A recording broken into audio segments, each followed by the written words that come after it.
前两天悟空拍了这辆10年的进口宝马120啊，我把这个优缺点告诉大家了，并且我也说了这个车维修保养价格比普通家庭车要贵。然后这款车搭载 N46 B20 的机子，我说了啊，这玩意儿容易爱漏油，但是漏油的话维修起来不贵啊。我说一般情况下上70个油底盒子合起来就是1000把多块钱就能搞定，很多人都不信，说老宝马这玩意儿漏油的话你要修起来那不是按几千上万，哥们儿你有点太夸张了。大家也知道我这个宝马经常进行做一些整备，把它整备的立立正正才卖。那今天呢我们就整备啥呢？来。上气门室盖，我们现在工作人员已经在拆解了上气门盖啊，轻微的烟油往下漏油，我想把它整立正的。那我们整备一个上气门室盖啊，渗油和漏油需要多少钱呢？来看下去。好了，大家看一下我们这宝马啊一系的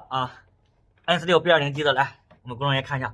那这发动机舱里边状态非常好啊，油膜保护的非常好，没有任何一些磨损、什么积碳等等的。这个呢，现在我们也把油底盒子啊，上气门室盖啊已经拆完了，然后周边有一些之前多余的小胶，我们工作人员已经处理掉了。下一步什么流程呢？很简单，来给大家看一下，这是以前的旧的上气门室盖周边边缘有些缝隙漏油，这是我们买的新的上气门室盖，两个一模一样。然后给大家说一下价格，像上气门室盖原厂的话，你得要在800到900，但我们没有买原厂的，我们直接买的是品牌价400到500，你可以自己选择。然后我们只需要把这个上气门室盖全部盖上去，然后在边角地方有些缝隙的地方，我们在工作人员重新打上胶，拧完之后。整个上气门室盖渗油和漏油的问题就解决了，再加上工时，基本上更换一套，想解决上气门室盖漏油渗油是在500到600。你们说的几千上万在哪呢？顺便给大家说一下，你看这款发动机用它公里数比较少，所以里边的发动机磨损的非常少，基本上看不出来，而且油膜黄色保护的非常立正。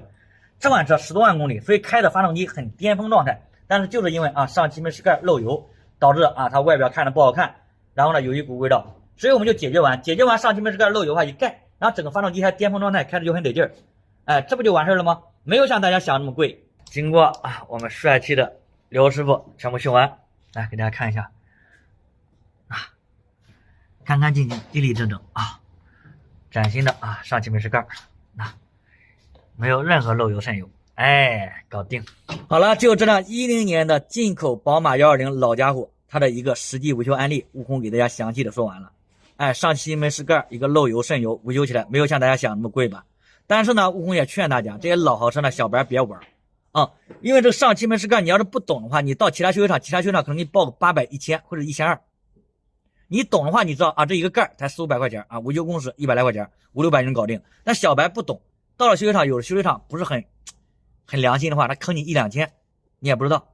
所以说很多人就说，老豪车维修保养贵，不是维修保养贵。配件贵是它原因，还有一部分就是你不懂维修，你不懂价格，你被别人坑得很惨，就这么回事。好了，还想了解各种新车、二手车维修保养估价，关注沈阳悟空说车，下期节目见，拜拜。